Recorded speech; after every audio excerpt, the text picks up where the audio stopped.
Welcome to the Nightmare Vlog. I am going to try the iPhone for a camera this time instead of my webcam, so this is a touch shaky, but it might work better for audio and video quality because the other one is like a 2014 2 megapixel camera. This week it's reopening my life because the rest of the world's reopening after a global pandemic. My life might as well come along with it. I also notice I see my bottom teeth a lot, and that bothers me. So, I've broken my healing, recovery, rebuilding of my life into 3 general phases. As I move into the regular routine of my life, things hurt a lot more now. I've got pins and needles almost non-stop in my feet, hands, shins, and forearms. Sometimes even my skull. It feels like I've got ants crawling all over me. This is apparently the Tysabri, trying to help my neurons and axons and myelin regenerate, kind of fix.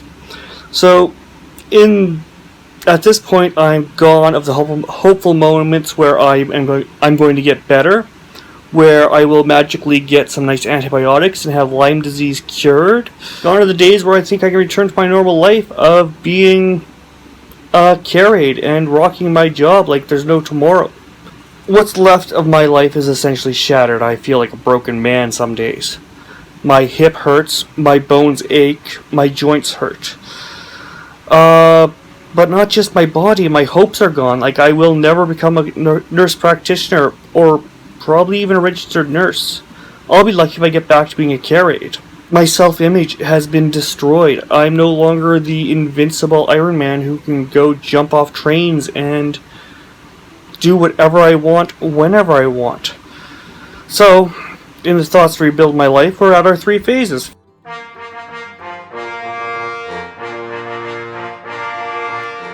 Phase 1 is accepting this fate. I have not done well accepting it. I'm getting better every day. When I got hit with diagnosis back in January, I gave myself till the snow melts or it warms up to get over it. I didn't want to be moping for years. It just didn't seem like a good, healthy alternative to the real world. I gave myself till the snow melted to pout, cry, and just be miserable about the whole thing. And I wasn't miserable to everybody, but really miserable towards myself. And poor Thel Dawn got really, really blasted.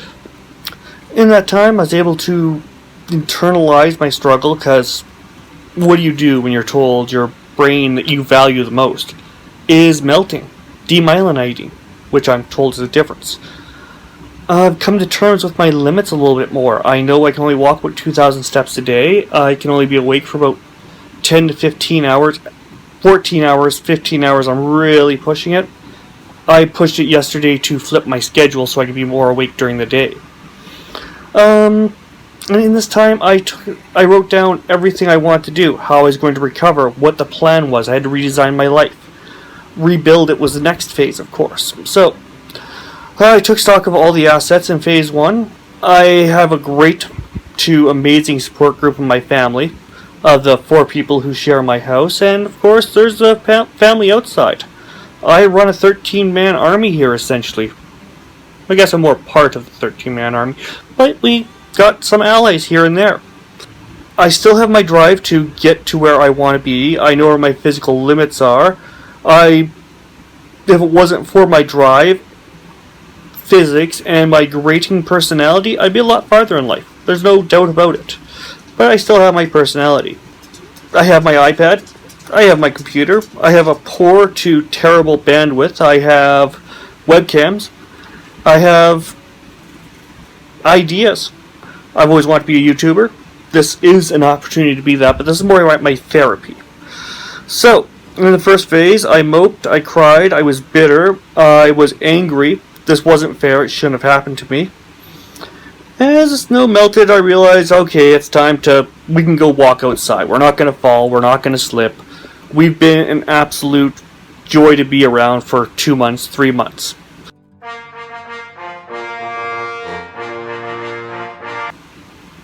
Phase 2 was finding my smile, being happy. With the first phase now well beyond me, and I had to start accepting my role in life. I was still a father. still a husband, and I still love to game, and I still own pets. I was no longer a worker. I couldn't get stuff done. In that sense. This is part of the acceptance. I'm not a worker. I'm not physically active.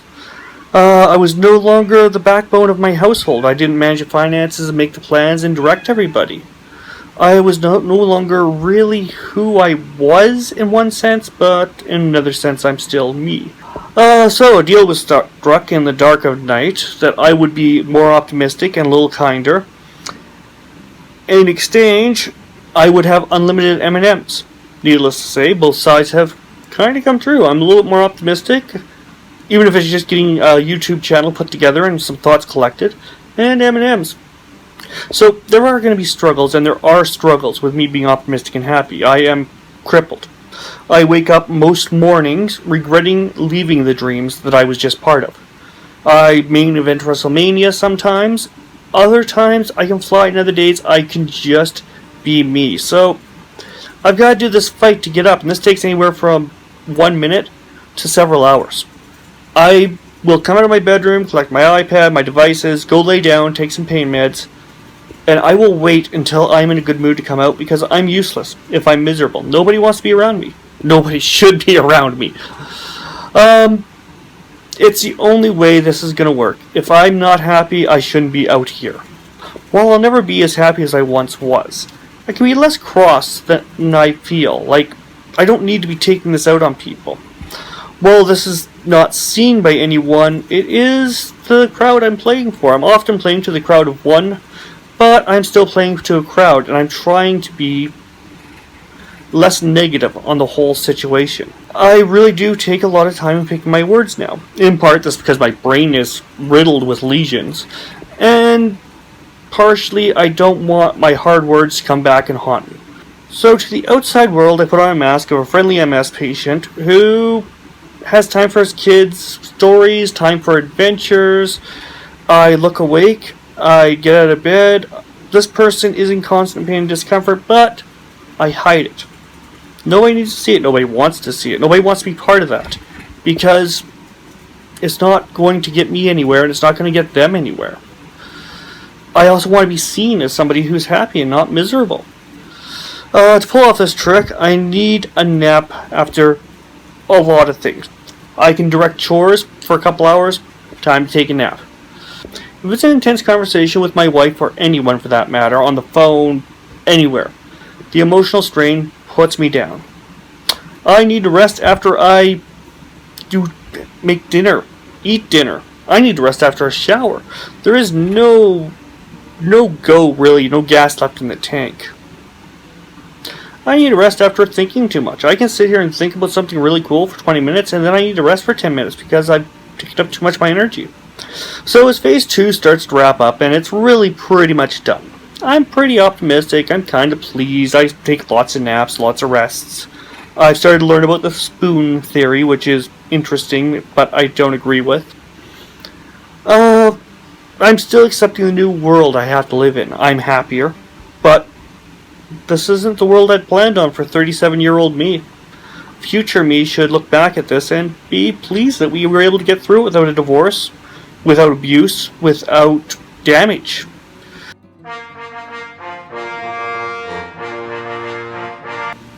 I've accepted my life in Phase 1. I've started to look on the bright side and find some positives in Phase 2. Now, I go back to what I learned as a care aide. It's time for proper body mechanics. My body is broken. My brain, spine, brainstem, optic nerves are filled with lesions, and with most having black holes at this point in time.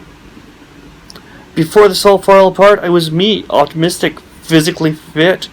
Most things could just roll off my back. Now I'm trying to rebuild a granite statue essentially at a silly putty, and as much fun as it is, it's not going great. It's a fight. Now as I write this, I was taking a me day. I've been taking a lot this last week because I've just been beat right down. Maybe actually a little bug, maybe just not sleeping right. But I also put a lot of effort over 3 days to clean up our laundry room as it is, because it's just gotten out of hand. I now have a full semi-clean house. I've got a full dresser drawer of socks, underwear, and jammy pants, which I've been screaming for literally a month.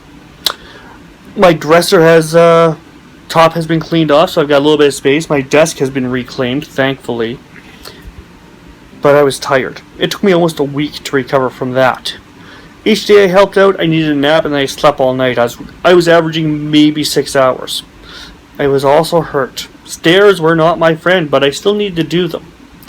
I'm drained mentally and physically after that stuff, so I've got to find my limits. And then push past them, because I'm not smart enough to stop. Rebuilding my body, I'm going back to my wrestling days. You don't get better by just stopping at your limit. Yesterday, I ran through the city. I think I got something like 3,000 steps in, which is huge for me. I slept like a baby last night. I was done. Didn't even get up once. So, as I find my limits and be a little more optimistic, I hope things will go on.